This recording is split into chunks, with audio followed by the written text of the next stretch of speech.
नमस्कार। 26 नवंबर से उड़ीसा विधानसभा का सत्र शुरू हो रहा है, लेकिन क्या सरकार ने पिछले सत्र में उठाए गए आरक्षण और सामाजिक न्याय के मुद्दे पर कोई कदम उठाया है?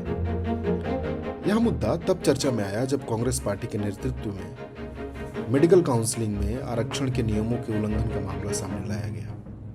इसके चलते बीजेडी और कांग्रेस के विधायकों ने जातिगत जनगणना की मांग की, जिससे विधानसभा की कार्यवाही 2 से 3 दिन तक प्रभावित हुई थी। सरकार के नोटिफिकेशन के अनुसार SC/ST छात्रों को उच्च शिक्षा में 38.75% आरक्षण मिलना चाहिए, लेकिन उन्हें केवल 20% ही दिया जा रहा था। आइए इस महत्वपूर्ण मुद्दे को विस्तार से समझते हैं। उड़ीसा की जनसंख्या में OBC 54%, SC और ST 40% और सामान्य वर्ग 6% है, लेकिन आरक्षण का वितरण जनसंख्या के अनुपात में नहीं है। SC/ST को रोजगार में 38.75% और तकनीकी शिक्षा में 20% का आरक्षण मिलता है। सामान्य वर्ग को 10% का EWS का आरक्षण मिलता है, लेकिन OBC जो 54% है, उन्हें शिक्षा में 0% और नौकरियों में सिर्फ 11.25% का आरक्षण मिलता है। आरक्षण का मकसद है समानता और सामाजिक न्याय को बढ़ावा देना। आइए उड़ीसा में आरक्षण की स्थिति पर एक नजर डालते हैं।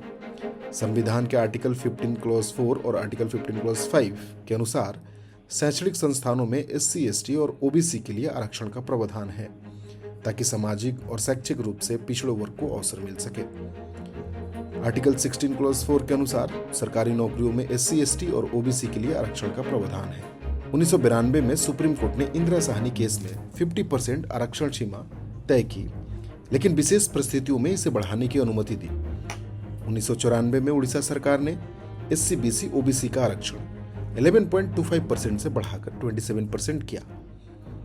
1998 में उड़ीसा एडमिनिस्ट्रेटिव ट्राइब्यूनल ने इसे रद्द कर दिया।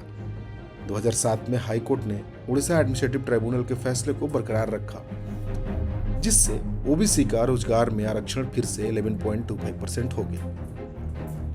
बताते चले कि उड़ीसा में SC/ST का जनसंख्या 40% है, जो राष्ट्रीय औसत से 15% अधिक है, और यह एक विशेष परिस्थिति प्रस्तुत करती है।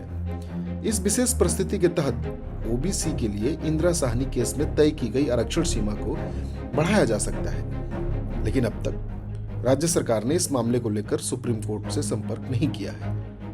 2007 में केंद्र सरकार ने सेंट्रल एजुकेशन इंस्टीट्यूशन रिजर्वेशन इन एडमिशन एक्ट 2006 लागू किया, जिसके तहत केंद्रीय शैक्षणिक संस्थानों में प्रवेश के लिए 15% आरक्षण SC के लिए, 7.5% ST के लिए और 27% आरक्षण OBC के लिए निर्धारित किया गया। गौर करने वाली बात यह है कि इस अधिनियम के लागू होने के बाद उड़ीसा सरकार ने SC/ST का आरक्षण बढ़ाया, लेकिन OBC छात्रों को आरक्षण नहीं दिया गया, जो आज तक 0% ही है। वहीं 2019 में जब केंद्र सरकार ने EWS के लिए 10% आरक्षण लागू किया, तो उड़ीसा सरकार ने उसे तुरंत लागू कर दिया। देश के अन्य राज्यों में आरक्षण का दायरा अधिक व्यापक है। तमिलनाडु, महाराष्ट्र और कर्नाटक जैसे राज्यों ने 50% की सीमा से ऊपर जाकर आरक्षण लागू किया। यहां तक कि बाकी राज्यों में भी OBC का प्रतिशत उड़ीसा से कम है। फिर भी वहां OBC को शिक्षा और नौकरियों में बेहतर आरक्षण मिलता है। उड़ीसा में 54% OBC जनसंख्या के बावजूद OBC छात्र छात्राओं को शिक्षा में 0% और नौकरियों में सिर्फ 11.25% आरक्षण क्यों है? क्या यह सामाजिक न्याय है? हाल ही में झारखंड में चुनाव प्रचार के दौरान देश के गृह मंत्री ने घोषणा की कि झारखंड में OBC का आरक्षण बढ़ाया जाएगा। यह घोषणा उस स्थिति में की गई जब झारखंड में पहले से ही आरक्षण की कुल सीमा 50% है। ऐसे में सवाल उठता है कि अगर झारखंड में OBC आरक्षण बढ़ाने की बात हो सकती है, तो उड़ीसा में क्यों नहीं? यह घोषणा केवल OBC वोट बैंक की राजनीति और सरकार बनाने के लिए की गई थी, लेकिन उड़ीसा में तो पहले से ही डबल इंजन की सरकार है। फिर भी OBC छात्रों को उनका अधिकार क्यों नहीं मिल रहा?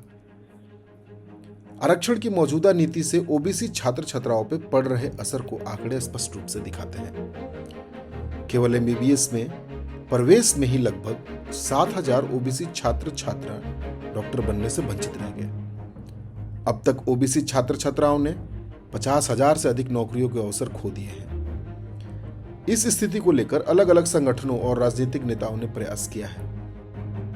कांग्रेस के विधायक दल ने गवर्नर से मिलकर उनको एक मेमोरेंडम दिया और उनको उड़ीसा में रिजर्वेशन की स्थिति से और मेडिकल एडमिशन में हो रही गड़बड़ी से अवगत कराया। सामाजिक न्याय के तहत मुख्यमंत्री को पत्र लिखकर इस मुद्दे को उठाया गया। कांग्रेस के नेता श्रीकांत जैना ने इस विषय को बार बार उठाया और जातिगत जनगणना की मांग की। साथ ही उन्होंने यह भी मांग की कि यह समय है कि उड़ीसा सरकार SC/ST और OBC छात्र छात्राओं के लिए शिक्षा और नौकरियों में आरक्षण उनके अधिकार के अनुसार लागू करे और OBC को 27% का आरक्षण दिया जाए।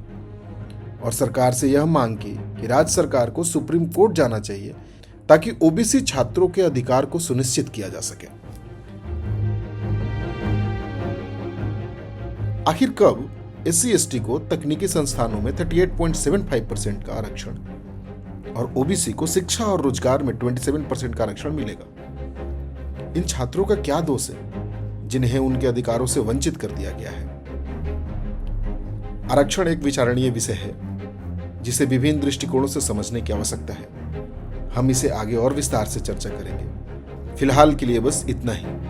धन्यवाद।